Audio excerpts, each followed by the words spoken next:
માની લો કે કોઈ એક એવી વ્યક્તિ છે જેની પાસે દુનિયાભરની ડિગ્રીઓ છે. બધી જ ટોપ યુનિવર્સિટીઓની ડિગ્રી. હા, એક્ઝેક્ટલી. અને તેના મગજમાં જાણે આખું વિકિપીડિયા ભરેલું છે. કોઈ પણ ચર્ચા હોય તે તરત જ આંકડાઓનો વરસાદ કરી શકે છે. બરાબર. આપણે સામાન્ય રીતે આવી વ્યક્તિને ખૂબ જ સ્માર્ટ કે જ્ઞાની માની લેતા હોઈએ છીએ. સાચી વાત છે. પણ હું હમણાં જ એક સ્ત્રોત વાંચતી હતી અને મને બહુ મોટો આંચકો લાગ્યો. કારણ કે 2500 વર્ષ જૂનો એક ગ્રંથ આજના સમયના આવા ડેટાથી ભરેલા માણસને સીધો મૂર્ખ સાબિત કરી શકે છે. ખરેખર? આ બહુ જ મોટો દાવો છે. હા, બિલકુલ.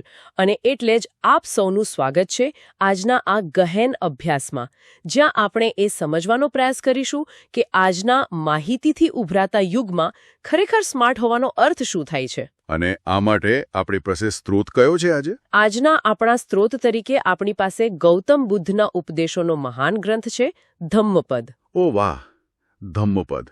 આ બહુ જ ઊંડો ગ્રંથ છે. હા, અને તેમાં પણ ખાસ કરીને તેનો 6થો અધ્યાય, જેને પંડિતવગ્ગ કહેવામાં આવે છે. અચ્છા, એટલે કે જ્ઞાનીનો અધ્યાય, રાઈટ? હા, બરાબર.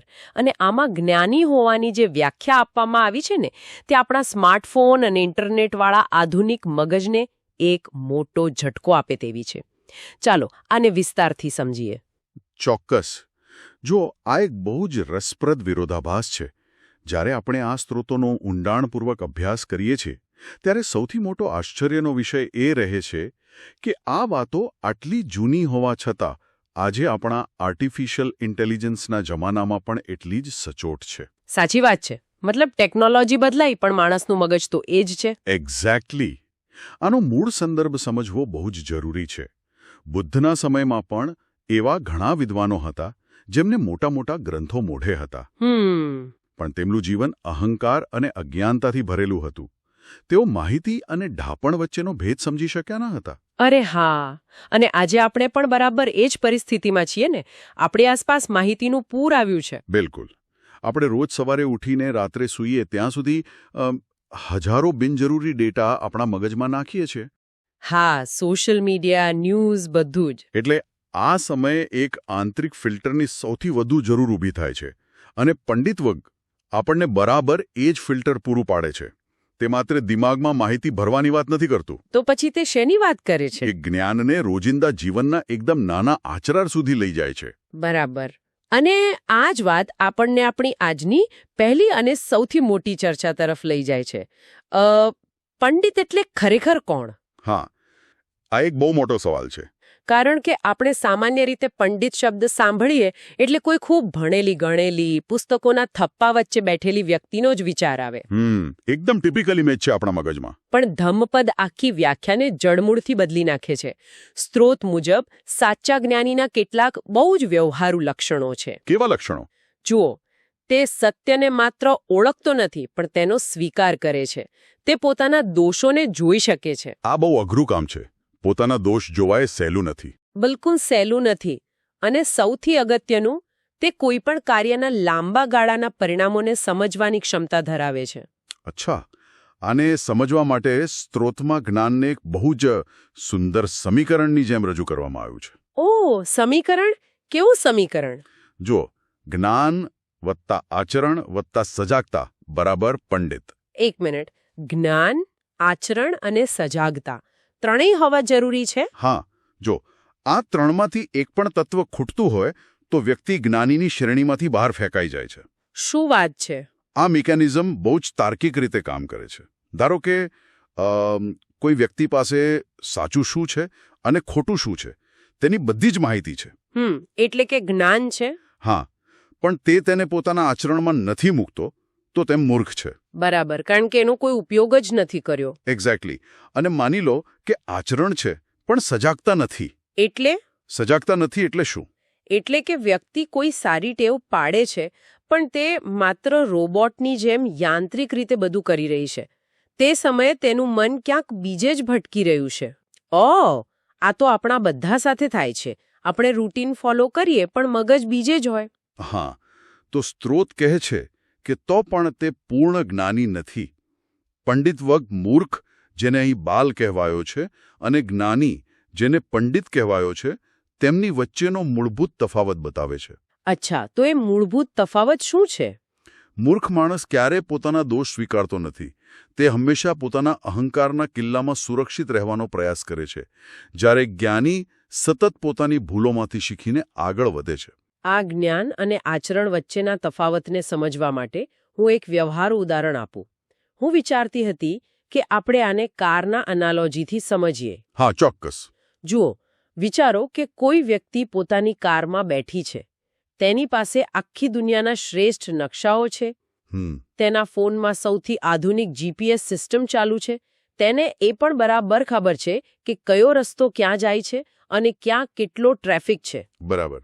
એટલે બધી માહિતી છે એની પાસે. હા, પરંતુ જ્યાં સુધી તે ખરેખર કારનું એન્જિન ચાલુ કરીને એક્સિલરેટર પર પગ મૂકીને રસ્તા પર ચાલવાની શરૂઆત જ ન કરે, ત્યાં સુધી એ નકશાનું આખું જ્ઞાન સંપૂર્ણપણે નકામું છે.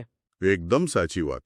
માત્ર નકશો ગોખી લેવાથી કોઈ મુસાફર નથી બની જતું. આ એકદમ સચોટ સરખામણી છે. અને આ ઉદાહરણને જો આપણે થોડું વધુ ઊંડાણમાં લઈ જઈએ તો ખ્યાલ આવશે કે પંડિતવગ વાસ્તવિકતા પર આટલો ભાર કેમ મૂકે છે. હા, કારણ કે રસ્તા પર જઈએ ત્યારે જ અસલી ખબર પડે. બિલકુલ. જ્યારે વાસ્તવમાં રસ્તા પર કાર ચલાવવાની શરૂઆત થાય છે ને, ત્યારે જ અસલી પડકારો સામે આવે છે. ખાડા આવે, ટ્રાફિક આવે. હા, ત્યારે જ રસ્તાના ખાડા, અચાનક આવતા વળાંક અને અન્ય લોકોની ભૂલોનો સામનો કરવો પડે છે. હવે અહીં મૂર્ખ અને જ્ઞાનીનો તફાવત જુઓ. અચ્છા, કાર ચલાવવામાં તફાવત? હા, મૂર્ખ વ્યક્તિ જ્યારે ખાડામાં પડે છે ત્યારે તે સરકારનો, રસ્તાનો, કારનો અથવા તો નકશાનો વાંક કાઢે છે. અરે હા, આ તો બહુ સામાન્ય છે. આપણે બધા જ પહેલા બીજાનો જ વાંક કાઢીએ છીએ. બરાબર. તેનું આખું ધ્યાન બીજાની ભૂલ કાઢવા પર હોય છે. જ્યારે જ્ઞાની વ્યક્તિ એ જ પરિસ્થિતિમાં ઊભી રહીને સ્વીકારે છે કે ભલે રસ્તો ખરાબ હતો, પણ મારું ધ્યાન નહોતું એટલે હું ખાડામાં પડ્યો. વાહ, આ તો બહુ મોટી વાત કહી દીધી. પોતાની ભૂલનો સ્વીકાર. હા, આ જે રેડિકલ એકાઉન્ટેબિલિટી છે ને, એ જ્ઞાની બનવાનું સૌથી પહેલું અને કદાચ સૌથી અઘરું પગથિયું છે. ખરેખર અઘરું છે. અને આ અઘરા પગથિયા પર મારે થોડી વધુ ઊંડાણમાં ચર્ચા કરવી છે, કારણ કે આ એક બહુ મોટા અને જટિલ પ્રશ્ન તરફ દોરી જાય છે. હા, બોલો ને. જો રસ્તા પર ચાલવું અને પોતાની ભૂલ જાતે સ્વીકારવી જ મહત્વની હોય, તો આપણે સાચા રસ્તે જઈ રહ્યા છીએ કે ખોટા, તે માત્ર આપણી પોતાની સમજણથી કઈ રીતે ખબર પડે?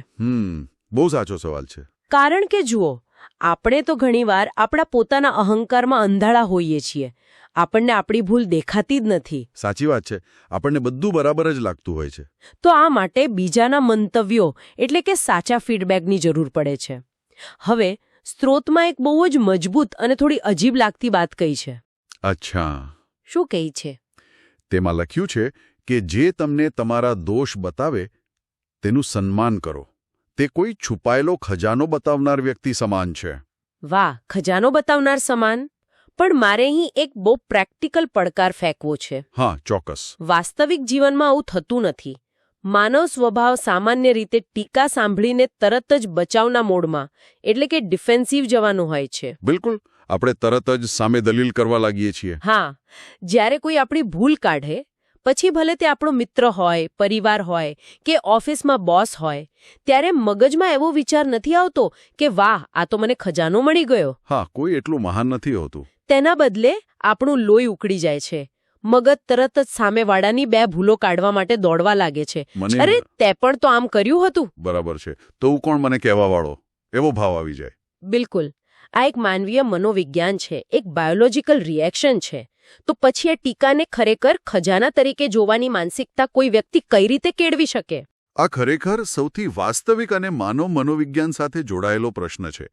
જે ગુસ્સા કે બચાવની વાત થઈ રહી છે ને, તે મગજની અત્યંત સ્વાભાવિક પ્રતિક્રિયા છે. હા, સાવ નેચરલ છે. જેને આપણે ફાઇટ ઓર ફ્લાઇટ કહીએ છીએ. મગજ શારીરિક હુમલા અને અહંકાર પર થતા હુમલા વચ્ચેનો તફાવત જલ્દી સમજી શકતું નથી. ઓહ, એટલે મગજને લાગે છે કે કોઈએ મારા પર એટેક કર્યો છે? એક્ઝેક્ટલી. અને આનો જવાબ આંતરિક વિકાસની એક અત્યંત ધીમી અને પીડાદાયક પ્રક્રિયામાં છુપાયેલો છે. સ્ત્રોતમાં આ આખી મિકેનિઝમ સમજાવવા માટે એક બહુ જ સચોટ અને ગહન રૂપક વાપરવામાં આવ્યું છે. અચ્છા, કયું રૂપક છે? સોનારનું. સોનાની શુદ્ધિ કરવાનું. ઓ સોનાર જે રીતે સોનું બનાવે છે એ. હા જુઓ, સોનાર જ્યારે જમીનમાંથી મળેલા કાચા સોનાને શુદ્ધ કરે છે ત્યારે તે પ્રક્રિયા કોઈ જાદુની જેમ 1 સેકન્ડમાં નથી થઈ જતી. બરાબર, એમાં વાર લાગે. તે સોનાને ભઠ્ઠીમાં મૂકે છે, તેને તપાવે છે, ધીમે ધીમે તાપમાન વધે છે અને જેમ જેમ સોનું વધારે ને વધારે તપે છે તેમ તેમ તેની અંદર રહેલી અશુદ્ધિઓ, તેનો કચરો ધીમે ધીમે સપાટી પર આવે છે. અને પછી તે કચરો કાઢી નાખે. બરાબર, જેને પછી સોનાર સાવચેતીથી દૂર કરે છે. બસ આ જ પ્રક્રિયા આપણા વ્યક્તિત્વ સાથે થાય છે. એટલે તમે એમ કહેવા માંગો છો કે જ્યારે કોઈ આપણી ભૂલ કાઢે ત્યારે આપણે ભઠ્ઠીમાં હોઈએ છીએ? 100%. જ્યારે કોઈ સાચી રીતે આપણી ટીકા કરે છે ત્યારે તે ખરેખર તો આપણા અહંકારને તપાવે છે. એ ગરમી સહન કરવી બહુ જ અઘરી છે, મન અકળાઈ જાય છે, એટલે જ આપણે ડિફેન્સિવ થઈ જઈએ છીએ. બાપરે, આ તો બહુ જ ઊંડી વાત છે. હા, પણ જ્ઞાની વ્યક્તિ આ ડીપ સાયન્સને સમજે છે. તે જાણે છે કે આંતરિક વિકાસ રાતોરાત નથી થતો. જો કોઈ આપણી ભૂલ બતાવે છે તો તે ખરેખર તો આપણા વ્યક્તિત્વ પર વર્ષોથી જામેલી અશુદ્ધિને સપાટી પર લાવી રહ્યું છે. એટલે કે એ આપણા ફાયદા માટે જ છે. બિલકુલ. આ આપણા અસ્તિત્વ પર કોઈ હુમલો નથી. આ તો શુદ્ધ થવાની, બહેતર બનવાની એક અમૂલ્ય તક છે. ઓહ, હવે આખી વાત બરાબર સમજાય છે. એટલે જ ટીકા કરનારને ખજાનો બતાવનાર કહ્યો છે. હા, કારણ કે તે અશુદ્ધિ કાઢવામાં મદદ કરે છે. કારણ કે એ અહંકાર બળવાની પીડામાંથી પસાર થયા પછી જ આપણું અસલી સોનું, આપણું સાચું અને શુદ્ધ સ્વરૂપ બહાર આવે છે. સાચી વાત છે. પણ જુઓ, આપણે એ શીખવું પડે કે હું અને મારી ભૂલો બંને અલગ છે. ભૂલ કાઢવી એટલે મારું અપમાન થવું એવું નથી. બિલકુલ. સેલ્ફ આઇડેન્ટિટીને ભૂલથી અલગ રાખવી પડે. પણ આ જે શુદ્ધિકરણની ભઠ્ઠી છે ને, તે કોઈ શૂન્યાવકાશમાં કે એકલા રૂમમાં બેસીને નથી ચાલતી. આપણી આસપાસનું વાતાવરણ, આપણે જે લોકો વચ્ચે રહીએ છીએ, તે આખી પ્રક્રિયામાં બહુ મોટો ભાગ ભજવે છે. હા, વાતાવરણની અસર તો બહુ જ મોટી હોય છે. ધમ્મપદ આ વિશે બહુ સ્પષ્ટ માર્ગદર્શન આપે છે કે જ્ઞાનીની સંગત કરવી અને મૂર્ખથી દૂર રહેવું. સારા મિત્રો એ માત્ર ટાઈમપાસ કરવા માટે નથી. હા, તેઓ આપણા માર્ગદર્શક છે. બરાબર, તે આધ્યાત્મિક વિકાસના માર્ગદર્શક છે. અને આમાં એક બીજી બહુ જ ઊંડી વાતનો ઉલ્લેખ છે જે આપણા રોજના વ્યવહાર સાથે જોડાયેલી છે. કઈ વાત? નાનું નાનું પાપ અથવા ખોટા કર્મો પણ સમય જતા ભેગા થાય છે. બહુ સાચો પોઈન્ટ પકડ્યો તમે. કારણ કે આપણે ઘણીવાર રોજિંદા જીવનમાં એમ વિચારીએ છીએ કે અરે આ એક નાનકડું જૂઠ બોલવાથી અથવા ટ્રાફિકનો એક નિયમ તોડવાથી શું મોટો ફરક પડી જવાનો છે. અને આ વિચારસરણી સૌથી મોટી ભૂલ છે. આના પાછળનું વિજ્ઞાન સમજવા જેવું છે. અચ્છા, વિજ્ઞાન કઈ રીતે? જુઓ, જો આને આજના આર્થિક સિદ્ધાંત સાથે જોડીએ તો આ આદતોના ચક્રવૃદ્ધિ વ્યાજ એટલે કે કમ્પાઉન્ડિંગ ઇફેક્ટ જેવું છે. ઓહ, કમ્પાઉન્ડિંગ ઇફેક્ટ, હેબિટ્સનું કમ્પાઉન્ડિંગ. હા, અને સંગતનો અર્થ આજે માત્ર 4 મિત્રો પૂરતો સીમિત નથી રહ્યો. સંગત એટલે વ્યક્તિ કયા પ્રકારના પુસ્તકો વાંચે છે, સોશિયલ મીડિયા પર કેવી માહિતી જુએ છે, કેવા આલ્ગોરિધમને પોતાના મગજ પર હાવી થવા દે છે, તે બધું જ સંગત છે. સાચી વાત છે. ફોન જ આપણો સૌથી મોટો સંગાતી છે આજે. બરાબર. જો મગજ સતત નકારાત્મક, ક્રોધિત કે છીછરી વાતોના વાતાવરણમાં રહેશે તો ધીમે ધીમે મગજનું વાયરિંગ જેવું બની જશે. બાપરે, આ તો ખતરનાક છે. હા, અને જે નાના કર્મોની વાત થઈ ને, તે ન્યુરોસાયન્સનો એક મોટો નિયમ છે. શું નિયમ છે? જ્યારે કોઈ વ્યક્તિ પહેલીવાર નાનું જૂઠ બોલે છે ત્યારે તેને થોડો પસ્તાવો થાય છે. હા, અંદરથી એમ થાય કે મેં ખોટું કર્યું. પણ જ્યારે તે રોજ એવું કરે છે ત્યારે તેના મગજની તે સંવેદના બૂઠી થઈ જાય છે. તેને કંઈ જ નથી લાગતું પછી. ઓહ, એટલે સેન્સિટિવિટી ખતમ થઈ જાય? એક્ઝેક્ટલી. રોજનું એક નાનું ખોટું કામ વરસના અંતે એક મોટો પહાડ બની જાય છે અને વ્યક્તિને પોતાને ખબર પણ નથી હોતી કે તે ક્યારે પતન તરફ જતો રહ્યો. જ્ઞાની વ્યક્તિ આ કમ્પાઉન્ડિંગના ગણિતને બહુ સારી રીતે સમજે છે. એટલે તે રોજિંદા નાનામાં નાના કામ, વિચારો અને પોતાની આસપાસના વાતાવરણ પ્રત્યે અત્યંત સજાગ રહે છે. આ વાતથી એક બહુ જ મોટો તાર્કિક પુલ બંધાય છે. આપણે વાતાવરણ, આદતો અને નાના નાના કર્મોની વાત કરી જે ધીમે ધીમે આપણા મગજને બદલે છે. હા, પણ જો આ બાહ્ય વાતાવરણ અને આચરણ આપણા મગજનું વાયરિંગ બદલી શકતા હોય તો તેની આપણા મન અને આપણી આંતરિક ઉર્જા પર ખરેખર શું અસર થાય છે? આ કોઈ માત્ર બહારનો દેખાવ તો નથી? બિલકુલ નથી. આ બહુ ઊંડી અસર કરે છે. ચાલો આને થોડા વધુ ઊંડાણમાં જઈને સમજીએ. બૌદ્ધ ધર્મની આ માઇન્ડફુલનેસ અથવા સજાગતાને જો આપણે આપણા આંતરિક વિજ્ઞાન એટલે કે યોગ અને ચક્રના દૃષ્ટિકોણથી જોઈએ તો એક બહુ જ રસપ્રદ ચિત્ર ઊભું થાય છે.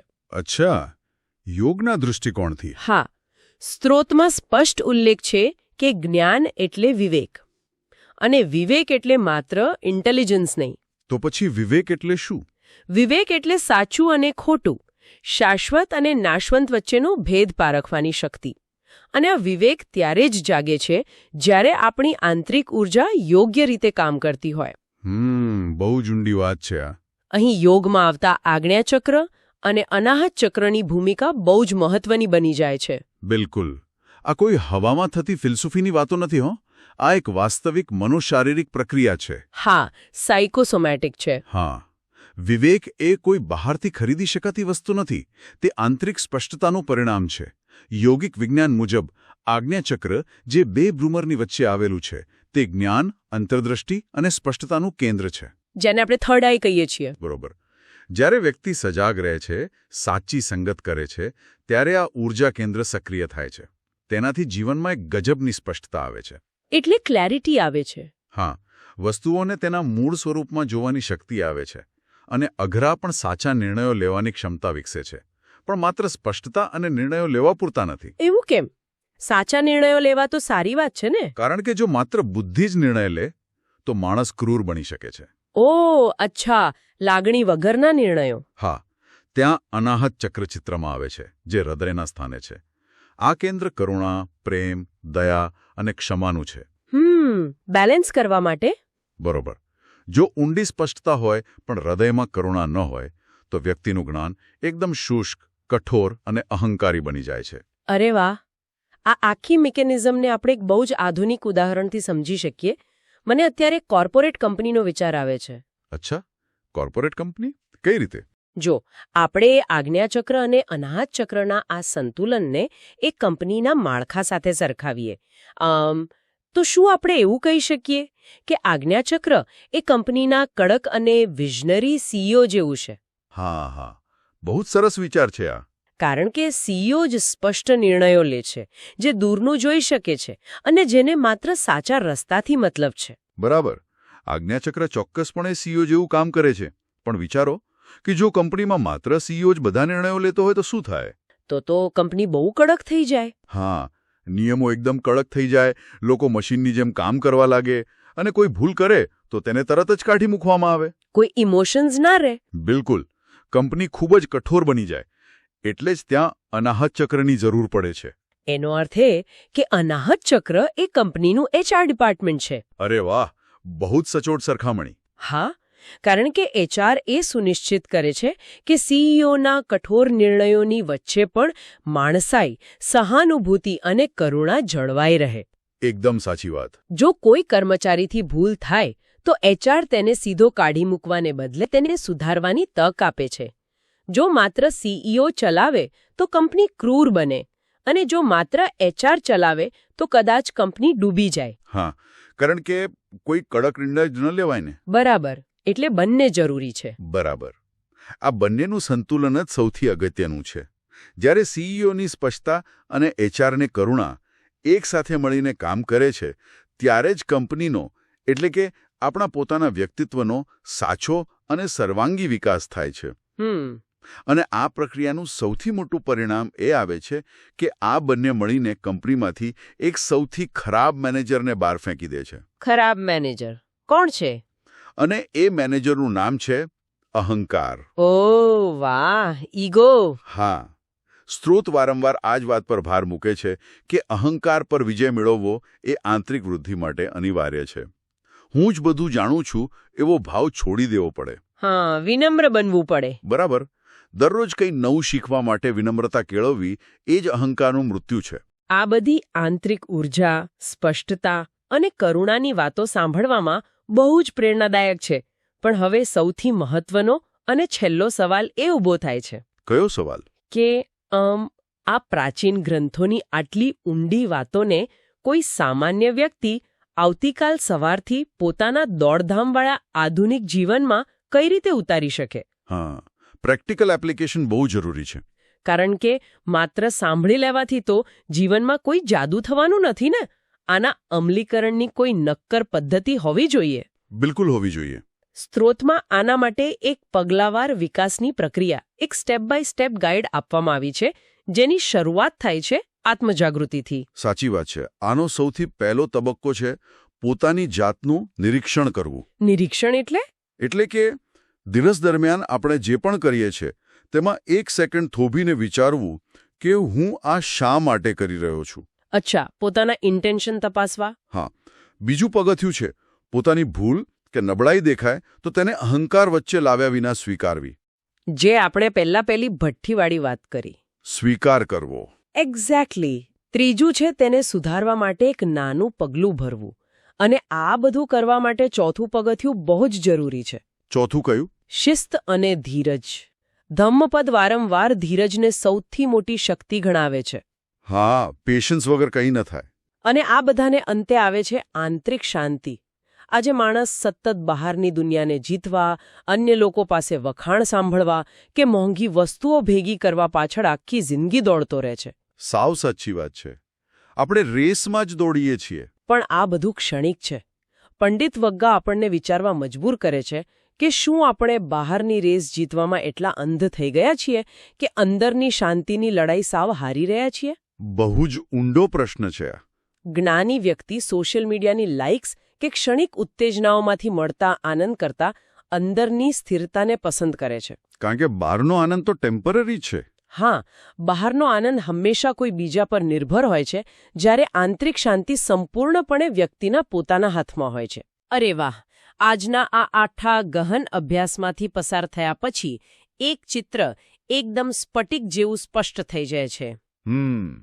સ્માર્ટ બનવું કે જ્ઞાની બનવું એટલે મગજને એક હાર્ડ ડ્રાઈવ સમજીને તેમાં દુનિયાભરનો ડેટા ભરી દેવો એવો બિલકુલ નથી થતો.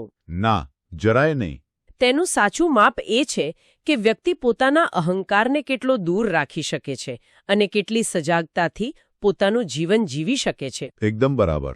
સ્ત્રોતમાંથી મળતું સૌથી શક્તિશાળી વાક્ય, જે મને લાગે છે કે આજના આ આખા સત્રનો નિચોડ છે, તે એ છે કે સાચો પંડિત તે છે જે પોતાને જીતે છે, દુનિયાને નહીં. વાહ, બહુ જ સુંદર વાત.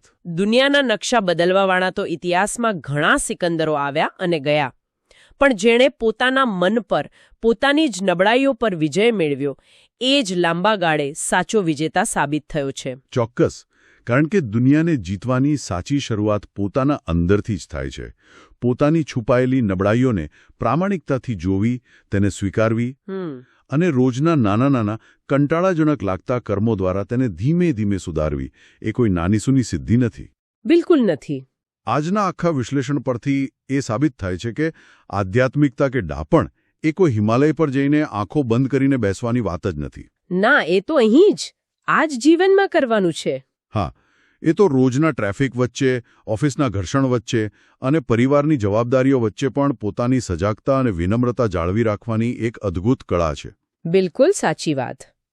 આટલી સુંદર અને ઊંડાણપૂર્વકની ચર્ચાના અંતે હું આજના આ અભ્યાસને એક એવા વિચાર સાથે વિરામ આપવા માંગુ છું જે આજના સ્ત્રોતના મૂળ લખાણની બહારનો છે. અચ્છા. પણ આજના આખા તર્ક પરથી જ સ્વાભાવિક રીતે ઉદ્ભવે છે. આપણે જરા શાંતિથી વિચારીએ કે જો ભવિષ્યમાં કોઈ વ્યક્તિની સાચી બુદ્ધિમત્તા કે સ્માર્ટનેસ એ વાતથી મપાતી જ ન હોય કે તેના મગજમાં કેટલો ડેટા છે. કારણ કે ડેટા તો એઆઈ પાસે છે જ. હા, ડેટા તો આર્ટિફિશિયલ ઇન્ટેલિજન્સ પાસે આપણા કરતાં લાખો ગણો વધારે છે, પરંતુ તેની સ્માર્ટનેસ એ વાતથી મપાતી હોય કે તે કેટલી ઝડપથી પોતાના અહંકારને બાજુ પર મૂકીને કહી શકે છે કે હું ખોટો હતો, મારે મારી વિચારસરણી સુધારવાની જરૂર છે. વાહ, આ બહુ જ મોટો શિફ્ટ છે. તો શું આવનારા સમયમાં આપણી આજની આખી શિક્ષણ પ્રણાલી જ એક ખોટી દિશામાં દોડી રહી છે તેવું નથી લાગતું? હા, એવું જ લાગે છે. આપણે સિસ્ટમ જ ખોટી બનાવી છે. શું આપણે બાળકોને ખોટી વસ્તુઓ પર માર્ક્સ આપી રહ્યા છીએ? આપણે તેમને માહિતી ગોખતા તો શીખવી દીધા, પણ ભૂલ સ્વીકારવાની હિંમત શીખવવાનું ભૂલી ગયા છીએ. આ બહુ જ વિચારવા જેવો પ્રશ્ન છે. આ એક એવો પ્રશ્ન છે જેની સાથે આપણે આજના સત્રને પૂરો કરીશું. અત્યાર સુધી આપણે આપણી અને અન્યોની સ્માર્ટનેસને માર્કશીટ અને ડિગ્રીના કાગળ પર માપી છે. હવે કદાચ સમય આવી ગયો છે કે તેને અરીસા સામે ઊભા રહીને પોતાની જ નજરમાં આંખ મિલાવીને માપવામાં આવે. આશા છે કે આજના આ ગહન અભ્યાસની યાત્રા આપ સૌને પોતાના મનરૂપી નકશાને અને આંતરિક માર્ગને વધુ સ્પષ્ટ રીતે સમજવામાં ચોક્કસ મદદરૂપ થશે. આવજો. આવજો. બહુ જ મજા આવી.